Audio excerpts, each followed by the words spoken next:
Então, os judeus, quando ouviam de Jesus como o Filho do Homem, que é uma expressão para designar a mesma coisa, o ungido, que é a mesma coisa, ou o Cristo, em grego, que é a mesma coisa do ungido, do Messias. Enfim, quando eles ouviam isso, eles entendiam que se estava falando de Deus mesmo. Porque a grande acusação que pesou sobre Jesus foi essa: como tu te fazes igual a Deus? Quando tu dizes que tu és o Filho do Homem, quando tu reivindicas para ti aquilo que só Deus pode reivindicar para si, ou quando tu falas de ti mesmo como só Deus pode falar de si próprio. A acusação era essa, e foi por essa blasfêmia absurda que ele foi morto. Esse foi o pretexto teológico, esse foi o pretexto da heresia, da qual ele era acusado, de se fazer a si mesmo igual a Deus. É o que diz o Evangelho de João. Então, Jesus não tem escapatória. Não tem escapatória. Quem quer que o analise vai ter que ficar encurralado entre a constatação de que ele ou era doido de pedra, ou ele era Deus de amor absurdo. Mas vocês não querem ver, não podem ver, não sabem ver, reconhecer o dia da vossa visitação, o dia da paz. Agora vocês vão ficar milhares e milhares e milhares de anos rodando o mundo até entenderem o dia da visitação. Não tem alternativa. Jesus não nos dá alternativa. E quem quer que tenha lido o Evangelho com sinceridade chegou a essa conclusão. E Jesus nos coloca diante de Deus ou do doido ou de Deus. E aqui nesse texto que eu vou ler hoje, só como ilustração do que eu estou dizendo, em João, no capítulo 7, versos 45 e 46, está dito o seguinte: isso é porque as autoridades de Jerusalém tinham mandado prender a Jesus. Jesus estava que estava. Como dizia-se antigamente, quando eu era criança, quando o cara estava impossível, se dizia estava com a macaca, que o cara estava doidaço, tá com a macaca.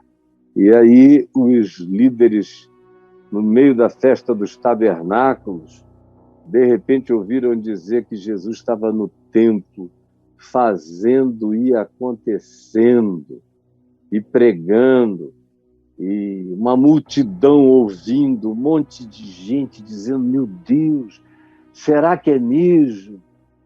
Será que ao invés de doido ele é Deus? Aí quando as autoridades do templo ouviram dizer que isso estava acontecendo, mandaram uns guardas para irem lá prendê-lo. E eles vieram com toda a autoridade de guardas do templo, investidos pelo poder e autoridade dos romanos. E foram prender a Jesus, mas eles chegaram, tinha aquela multidão e Jesus falando, aí os caras... Alguma coisa que Jesus disse, alguma coisa. Aqui no contexto subsequente, se diz que Jesus se levantou e disse o seguinte: olha só o que os guardas, quando chegaram, ouviram. Jesus se levantou e exclamou: se alguém tem sede, venha a mim e beba. Isso logo depois do sacerdote ter pegado um jarro de ouro, cuja água ele tinha apanhado no tanque de Siloé, para cumprir a profecia do profeta Ezequiel, no capítulo 47, das águas purificadoras que escorreriam do altar do templo quando o Messias chegasse. E ele jogou aquela água simbólica e Jesus ficou em pé. E a água escorrendo ainda. E ele grita, exclama, se alguém tem sede, mostrando a água, venha a mim. Eu sou o cumprimento de Ezequiel 47. Eu sou o altar, eu sou o templo.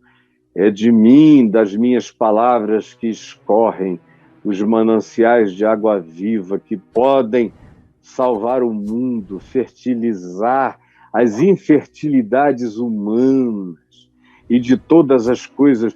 Quem quiser, venha a mim e beba, porque quem crer em mim, como disse o profeta Ezequiel, no capítulo 47, do seu interior, ele interpretou o templo de Ezequiel como sendo o coração humano.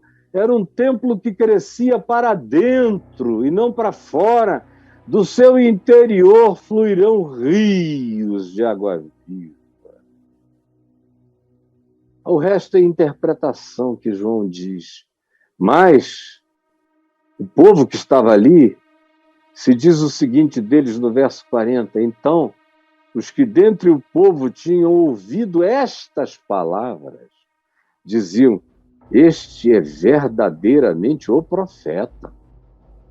Outros diziam, não é um profeta, esse é o Cristo.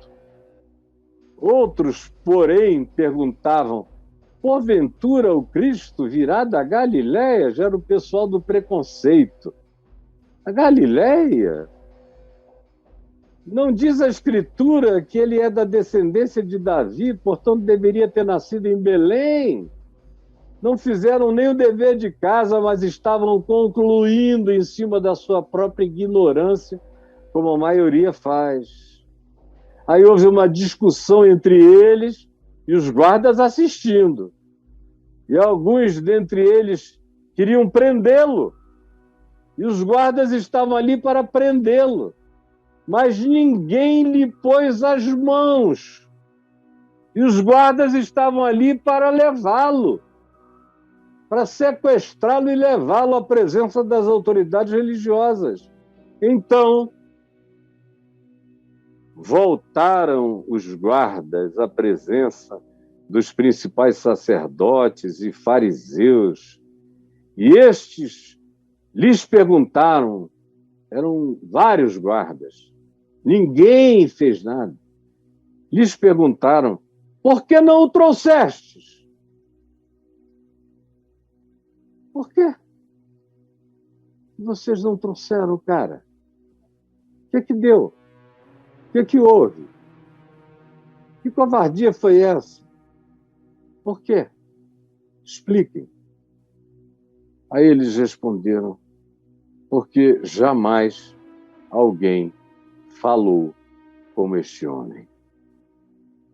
Ninguém jamais falou como este homem. Esses guardas não viram nenhum milagre, nenhuma ressurreição, nenhum portento sobrenatural, não. Eles só ouviram. E aquilo entrou como uma espada neles. Ou era doido, ou era Deus. E eles não disseram quem ele era para eles agora, mas eles sabiam dizer que nunca. Quando ele diz ninguém, ele bota toda a história de Israel no saco.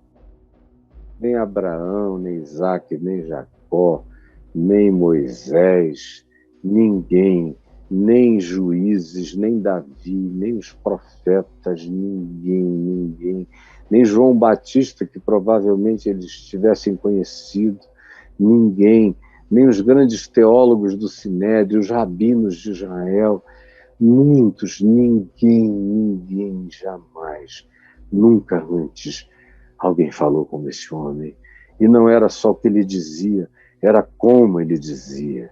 Era como aquilo rasgava, entrava, lacerava, marcava, selava, queimava, ardia no peito, no coração. Ninguém jamais falou com este homem. Era a única explicação. Eles não quiseram justificar nada.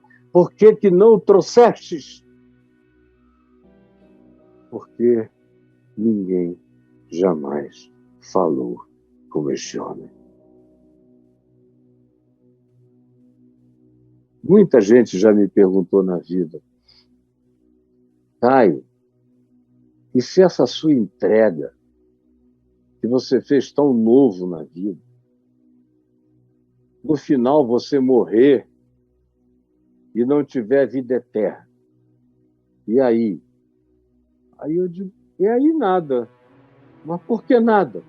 Porque se não tiver vida eterna, quando eu morrer, eu nem vou ficar sabendo que não tem vida eterna. Então, nada. Eu não tenho nada a perder, eu só tenho a ganhar. Aí, mas você anda com ele por causa da vida eterna? Eu digo, não. Eu escolheria obedecê-lo mesmo que não houvesse vida eterna.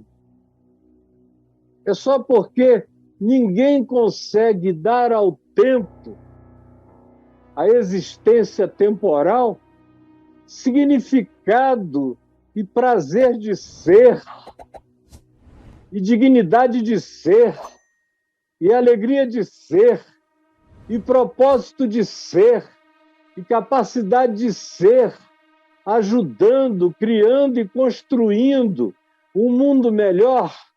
Ninguém faz isso e fez isso e propôs isso melhor do que ele.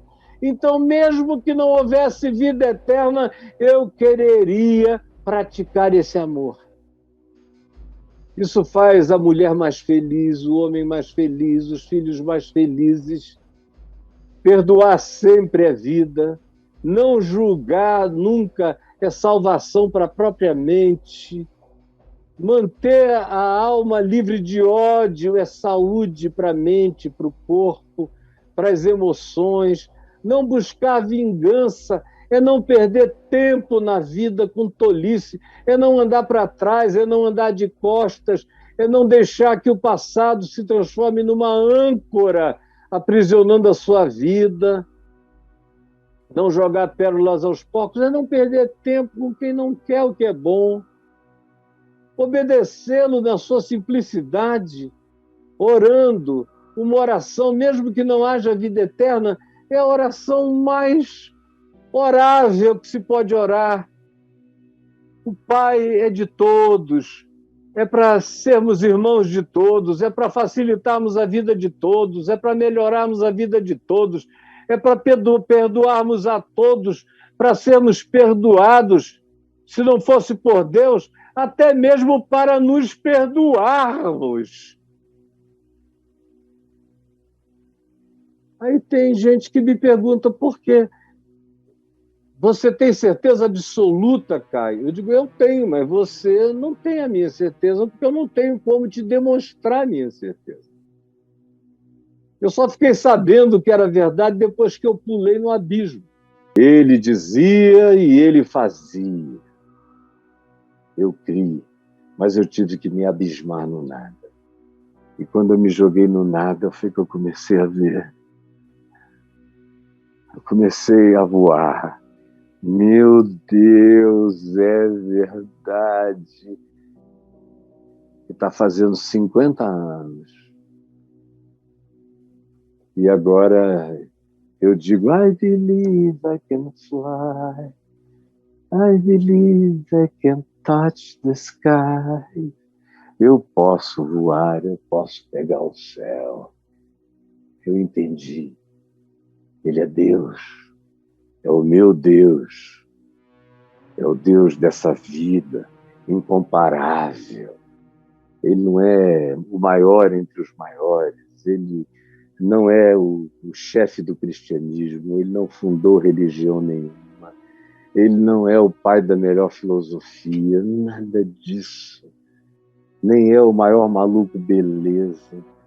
Ele é o santo eterno. Ele é aquele em quem todos os mundos e universos foram criados.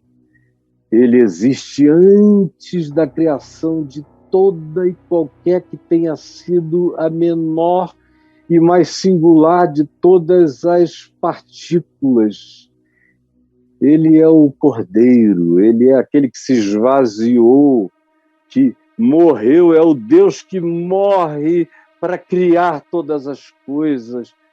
Ele é a oferta de Deus pela criação dos mundos.